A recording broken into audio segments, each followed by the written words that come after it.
निजी विद्यालयहरूले विद्यार्थीसँग चर्को शुल्क लिएको गुनासो बढेपछि वाणिज्य आपूर्ति तथा उपभोक्ता हित संरक्षण विभागले त्यस्ता विद्यालयमा अनुगमन तीव्र बनाएको छ। अनुगमनको क्रममा विभागले महँगो शुल्क मात्रै नभई पूर्वाधार पाठ्यक्रम लगायतका विषयहरूमा समेत भद्रगोलको अवस्था फेला पारेको छ।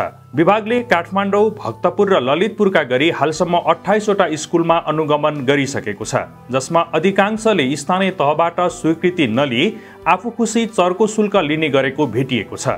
जबकि निजी विद्यालय निर्देशिका 2072 अनुसार निजी स्कुलहरूले स्थानीय तहको कार्यपालिकाले स्वीकृत गरेपछि मात्रै शुल्क लिन पाउँछन्। साथै कतिपय स्कुलले अनुमति नै नलिई विदेशी कोर्स पढाएको पनि भेटिएको छ। कतिपयले त कर तिरेको प्रमाण समेत पेश गर्न सकेका छैनन्। हालसम्म विभागले अनुगमन गरेका विद्यालयहरूमा नेपाली कांग्रेसका कोषाध्यक्ष तथा पूर्व मन्त्री उमेश श्रेष्ठको लिटिल एन्जेल्स र हाल परराष्ट्र मन्त्री रहेकी डाक्टर आर्जु राणा देउवा साझेदार रहेको युलेन्स एजुकेसन फाउन्डेसन समेत छन्। यस्तै पाटन ढोकामा रहेको महँगो स्कुलका रूपमा परिचित रातो बङ्गाला, ज्ञानेश्वरको ग्यालेक्सी पब्लिक स्कुल, नक्सालको राई स्कुल, थापागाउँको पाठशाला नेपाल फाउन्डेसन, बुद्धनगरको रोजबर्ड बोर्डिङ स्कुल लगायत ठूला र नाम चलेका विद्यालयमा विभागले अनुगमन गरेको छ।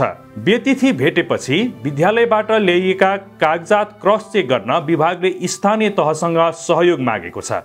तर हालसम्म काठमाडौँ महानगरपालिका, ललितपुर महानगरपालिका, भक्तपुर नगरपालिका लगायतका कुनै पनि स्थानीय तहहरूले विभागले मागेका कागजात नपठाएको विभागका महानिर्देशक कुमार दाहालको भनाइ छ। स्थानीय तहबाट कागजात नआएपछि बेतिथि भेटिएका विद्यालयहरूलाई नगद जरिवाना तिराउने तयारीमा विभाग लागेको छ।